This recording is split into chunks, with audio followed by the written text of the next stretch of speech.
My name is Madeline Hayes, and I'm 31 years old. 10 years ago, my parents told me I was no longer welcome in their world. Today, they walked, uninvited, into mine. They didn't know it, of course. To them, it was just a luxury cliffside rental in Carmel by the Sea, California, a picturesque place to celebrate their 40th anniversary. A simple family gathering, as they called it on Facebook. But to me, it's my home. My studio, my sanctuary.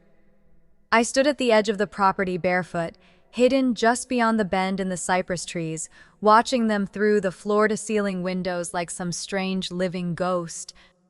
And in a way, I was.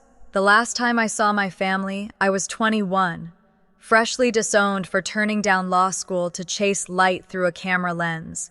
I walked away with $1,000, a suitcase, and a dream no one believed in but me. For a decade, there was silence, no calls, no texts. When Grandma died, I found out through a public obituary. My name wasn't even listed, and now they're laughing over Chardonnay in my kitchen like we just skipped a few holidays. They rented this house through a third-party agency, no owner name, all done anonymously. It should have been a coincidence. It could have been fate.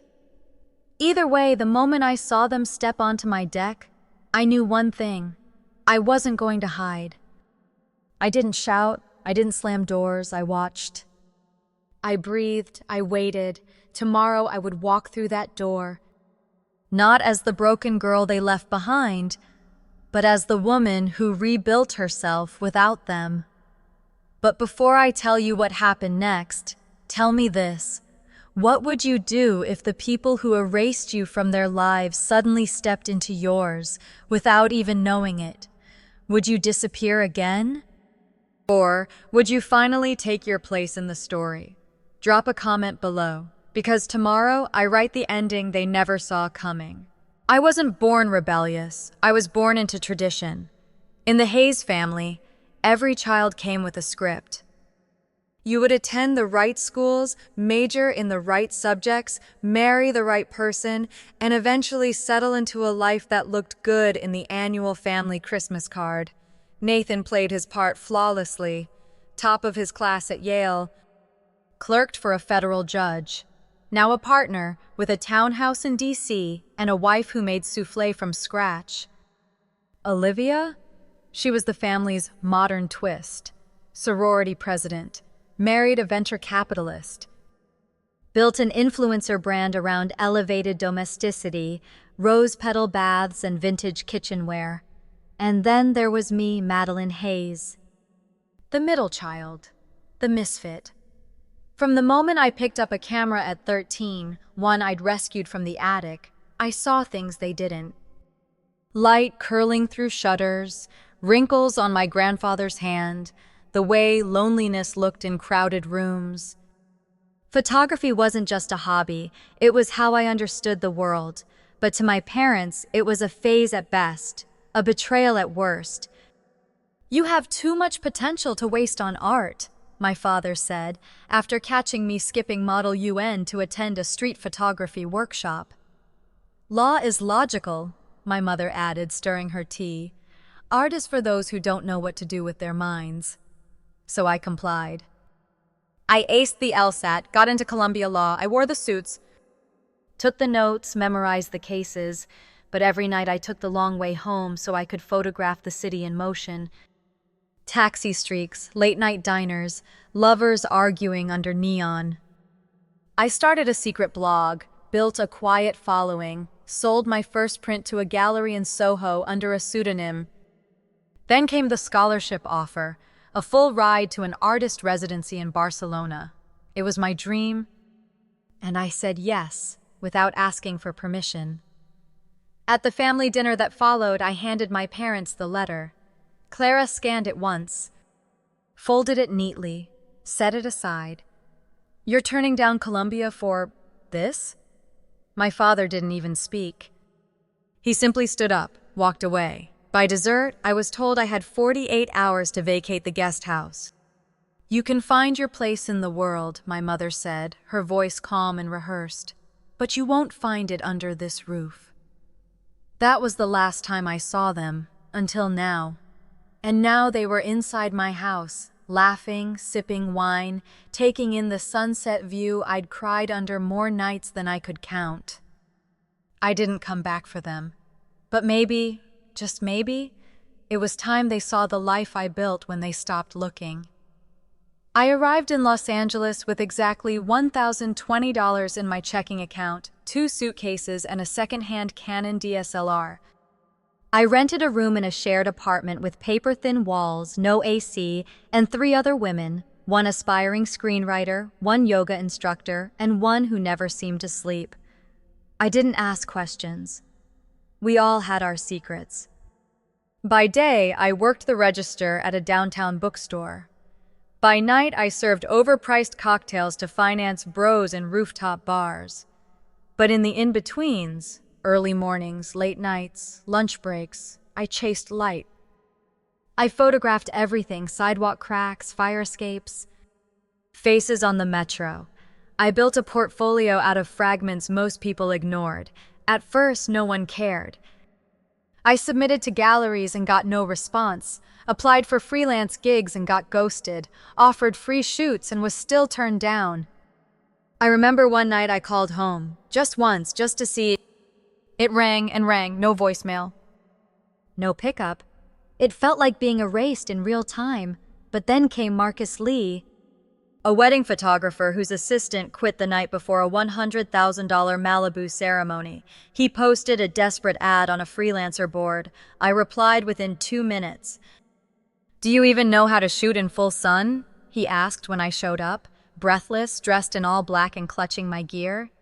"No," I said honestly, "but I can learn faster than anyone you've ever met." That night, I proved it. 12 hours on my feet, 3 lens swaps in a sandstorm, and not a single missed shot. "You're either reckless or ridiculously talented," Marcus said at 2 a.m. "Either way, I could use you again next week." From there, it snowballed. Weddings turned into real estate gigs. Marcus introduced me to a high-end realtor who needed someone with an eye. And I had an eye. 1 listing became 5, 5 became 20. I learned how to stage homes, how to edit in Lightroom at lightning speed, how to read clients before they opened their mouths. Then came Helen Moreau. She was 68, sharp as glass, and terrifyingly rich. I was shooting her Pacific Palisades estate when she said, "You see space like it's alive." I wasn't sure if it was a compliment or a threat, but she hired me again and again. Over the next 2 years, I became her go-to photographer, not just for properties, but for portraits, for memories, for legacy. She never asked about my family, but I think she knew. A month before she passed, we stood together on a cliff in Big Sur, watching waves destroy themselves on the rocks. "I built empires," she said, "but you build meaning." It didn't hit me until her lawyer called 6 weeks later. She'd left me a house.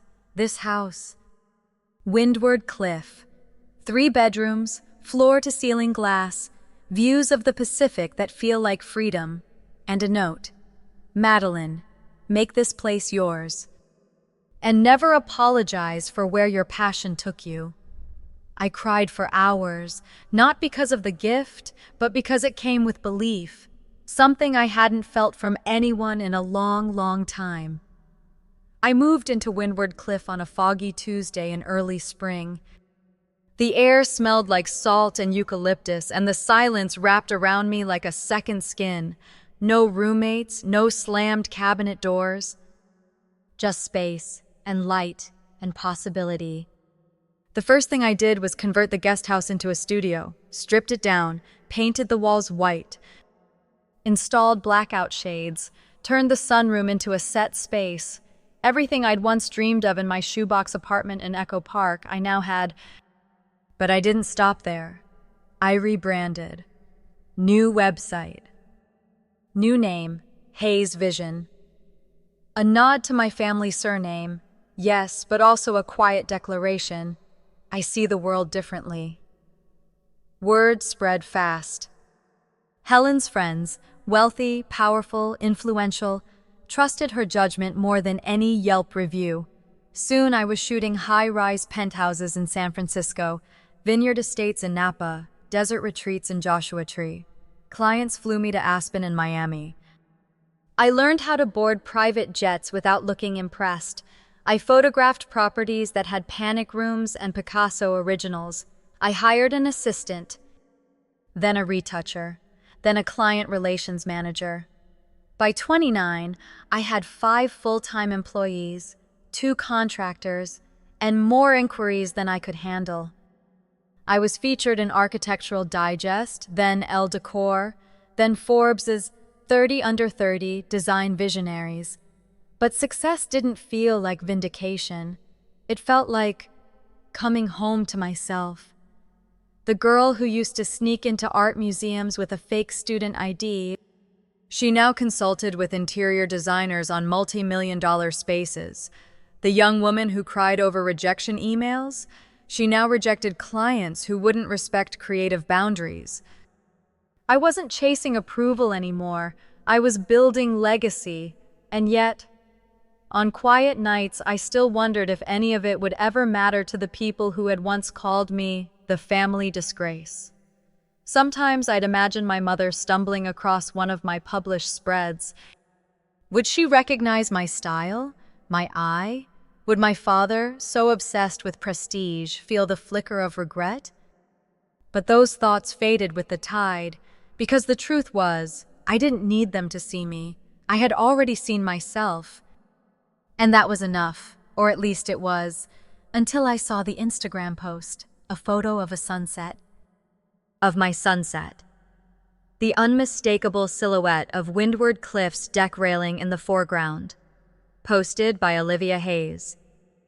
Caption: Family weekend in Carmel to celebrate Mom-Dad's 40th. So lucky to be surrounded by love. I stared at it for 10 seconds before my breath caught.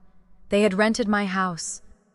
My family, the same people who hadn't spoken my name in a decade, celebrating love and legacy on land they thought was anonymous luxury. I felt the shift immediately, like a tide turning in my chest. This wasn't coincidence, this was confrontation. And this time I wasn't the one leaving. I was mid-edit on a $12 million estate shoot when the notification popped up. @Olivia Hayes Official had tagged the location, Carmel by the Sea, #Windward Weekend. I clicked, more out of habit than interest. Then the screen loaded and my breath caught. There it was, my deck, my house. My cliff.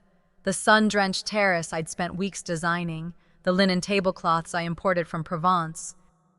The candle holders I found in an antique shop on the Amalfi Coast.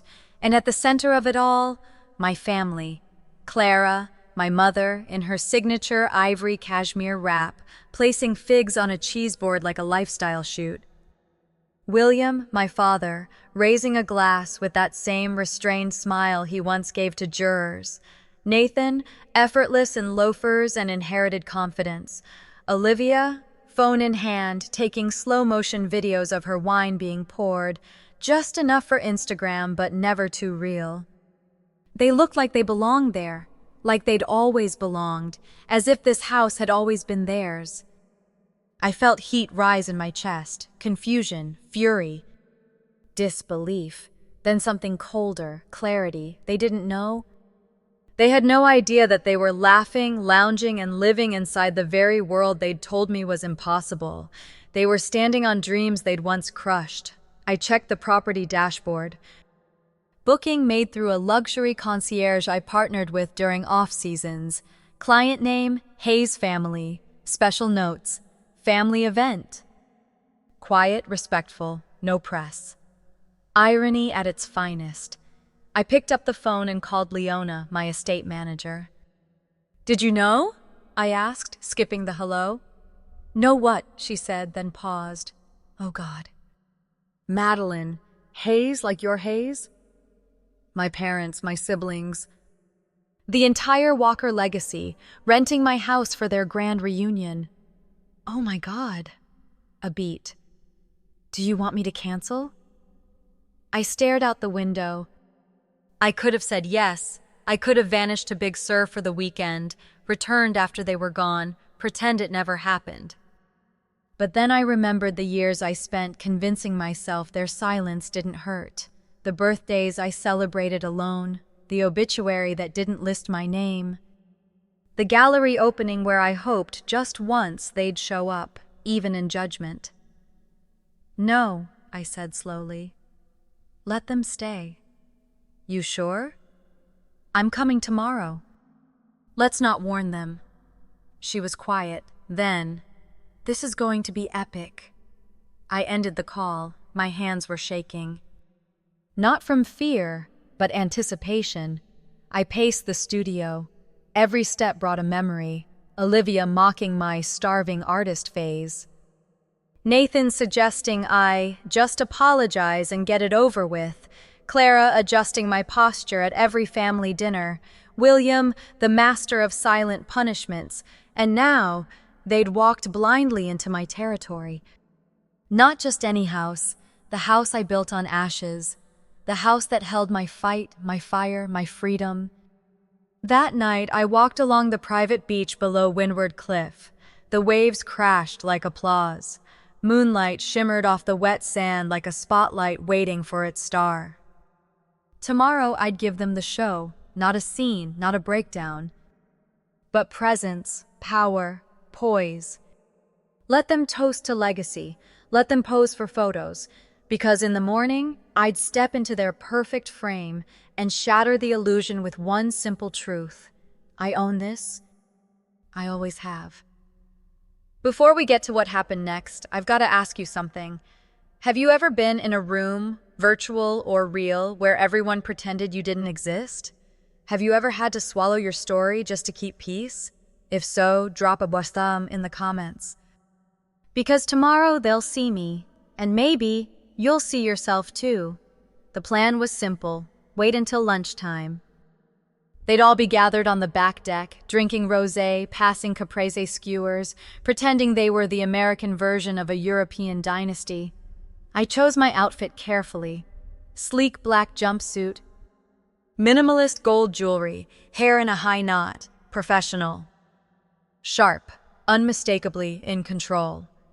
As I crossed the gravel path from the studio to the main house, the sound of clinking glasses and polite laughter drifted toward me like a scene from a movie I wasn't cast in. I walked up the wooden steps, the sound of my heels on the deck silencing the conversation mid-sentence.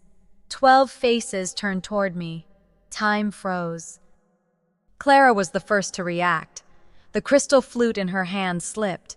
It hit the floor in slow motion, shattered like glass, catching the truth mid-air. William stood halfway up, color draining from his face faster than I thought humanly possible. Nathan's eyes widened. Olivia's mouth parted like she was about to speak, but no words came.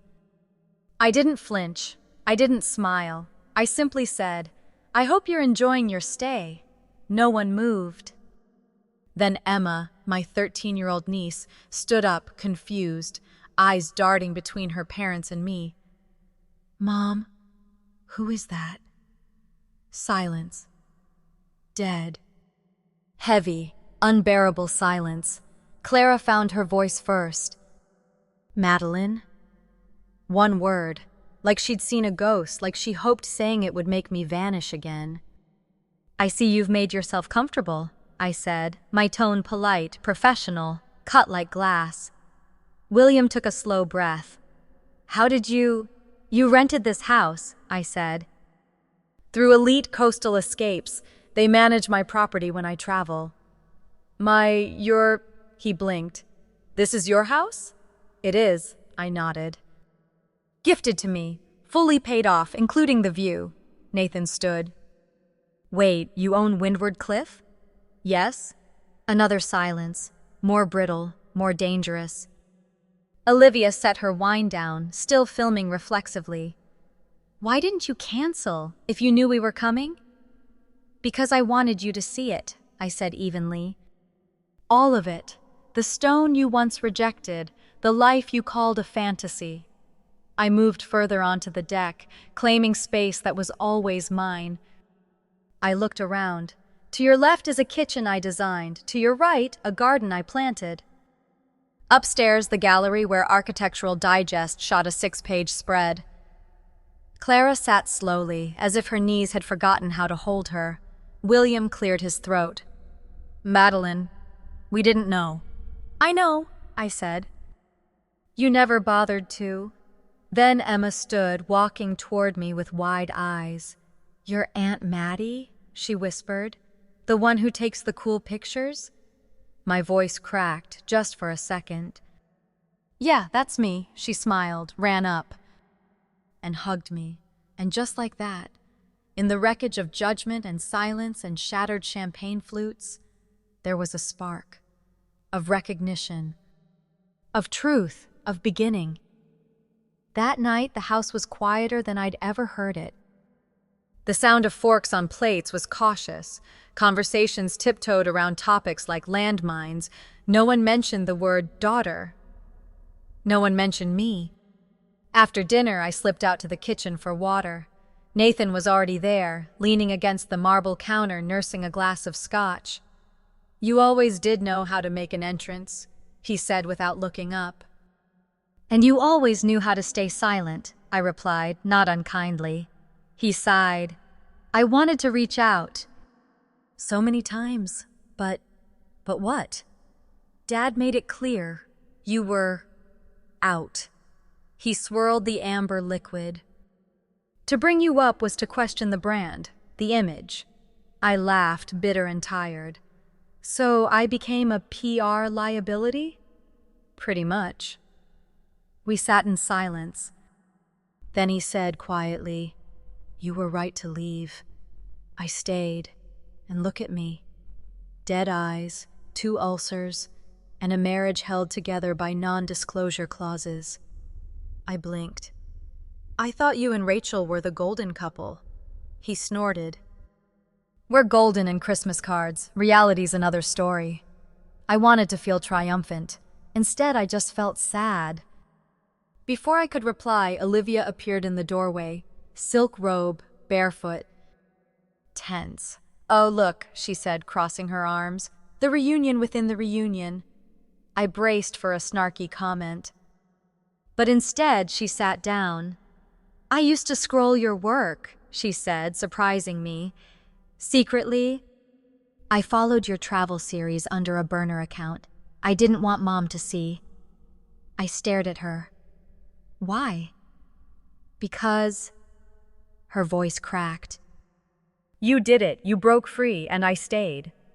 She looked smaller suddenly, like a girl trapped in a grown woman's filter-heavy feed. My brand, my marriage, my life, none of it's real, Maddie. It's curated survival. And I hate how much I admire you for doing what I was too afraid to. My jaw tightened, because I knew that feeling too well. Then Nathan reached over and gently squeezed her hand. And for the first time in years, the 3 Hayes siblings sat in the same room, unmasked, unfiltered, real. I don't want your forgiveness, Olivia said. I don't want to pretend anymore. Before I could answer, we heard soft footsteps. Clara. She stood in the doorway, her perfect posture intact, her expression unreadable. A late-night gathering, she said, voice clipped. How nostalgic. We all froze. I came to say thank you, she added, stepping into the kitchen, for the hospitality. I raised an eyebrow. That's it? She hesitated. Then, we thought we were protecting you. By cutting me off? By trying to save you from disappointment. From the cruelty of a world that doesn't reward dreamers. She looked down. Her fingers clenched around a tea mug. You didn't disappoint us, Madeline. We disappointed you. The silence was different now. Heavier, not with anger, but with grief. Grief for what could have been. What was lost, and maybe what could still be rebuilt. The next morning I called a meeting, not formal. Not dramatic, just necessary. We gathered in the sunken living room, my space, my territory, but I chose not to sit higher or stand apart. I sat level, equal, ready. Clara and William settled on the edge of the sofa, both dressed like they were attending a brunch that might be televised. Olivia sat cross-legged on the rug, still in pajama pants. Nathan leaned against the fireplace. Emma perched beside me, silent but watchful. "I want to say this while we're all still under the same roof," I began. Everyone looked up. "I'm not angry," I said, "not anymore. Anger kept me warm when nothing else could. But now, I'm just done pretending it didn't happen." William shifted but said nothing. "You cut me out," I continued, "for choosing art over law, for choosing me over your idea of who I should be." Clara opened her mouth, then closed it again. "I'm not here for apologies," I said quickly. "I'm here to set terms." That got everyone's attention. "This house is mine, my life is mine, and any relationship we have going forward must be based on mutual respect.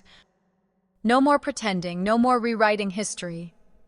Olivia nodded slowly. "If you want to know me, really know me, I'm open to that. Emails, phone calls, maybe dinner next time I'm in the city. But I won't chase, I won't beg, I won't shrink to fit your story again." Clara's eyes glistened. William's jaw tightened, then slowly he nodded. "I understand," he said. "It wasn't much, but it was something." Then I turned to Emma. "And you, if you ever want to learn photography or talk about art or life or how to build something from nothing, I'm your girl." Her face lit up. Clara blinked, clearly not expecting that pivot. "She's supposed to focus on her AP track," she said instinctively. "She can do both," I said gently but firmly. "So could I. You just didn't want to see it." Clara swallowed, then nodded. The meeting ended quietly. No group hug, no grand declarations. Just the hum of understanding, raw, imperfect, real. Later that afternoon, William approached me on the back deck. He didn't sit, just stood beside me, watching the sea. "I looked you up," he said. I didn't reply. "The Sullivan Project. The San Francisco spread. The coastal lighting techniques. It's remarkable." I turned. "That your version of 'I'm proud of you'?" He smirked, just a little. "Maybe." Then, "I know we lost years, but I'd like to try. Not as your judge, just your father." I didn't promise anything, but I didn't say no. And sometimes that's where healing begins. By the time the weekend ended, something had shifted. Not everything, not everyone, but enough. The goodbye hugs were awkward, some stiff. Clara held mine just a second longer. William shook my hand like he'd met me at a conference. Nathan promised coffee next time I was in DC. Olivia whispered, "Thanks for not blowing it all up." I smiled. Growth, right? And Emma? She slipped a Polaroid into my hand before leaving.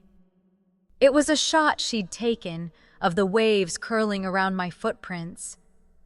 "It's not perfect," she said, "but I like how it feels." Me too, kid. Me too. As the last car disappeared down the coastal road, I stood on the cliff with my camera, light fading, heart full, and yet strangely quiet. Not the silence of abandonment, but the silence of peace. For years, I thought success would numb the ache.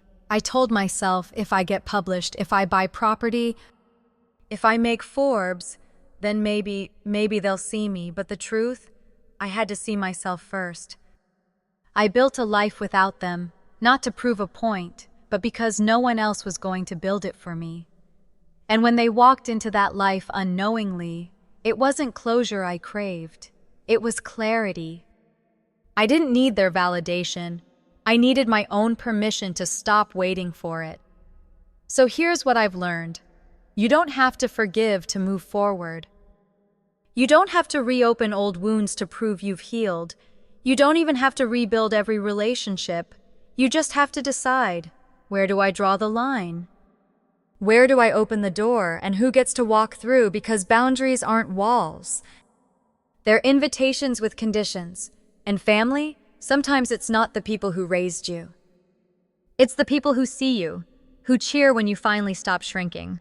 That weekend didn't fix everything, but it rewrote the story I'd been stuck in. And in that rewrite, I wasn't the exile, I was the author. If you've made it this far, thank you for witnessing not just my story, but maybe a version of yours. Because I know I'm not the only one. Not the only one who's been written out of someone else's script. Not the only one who's had to start over from scratch, building self-worth with bare hands and quiet hope. So let me ask you, have you ever had to rebuild a relationship on new terms? Not because you forgot what happened, but because you remembered who you are? Have you ever drawn a boundary not out of anger, but out of love for your own peace? Drop a comment below. Tell me, what would you do if the very people who cut you off showed up in your safe space, unknowing, uninvited? Would you let them in? Would you tell them the truth? Or would you close the door and walk away? There's no right answer. Only your answer. And your voice matters here. If this story resonated with you, if it made you feel seen, understood, or just a little less alone, hit like. Share it with someone who needs to hear they're not crazy for setting boundaries. Subscribe if you believe in writing your own story, even when others try to erase your name. Because here, we don't shrink to fit. We expand to be real. This was Madeline's story, but maybe, in some way, it's yours too.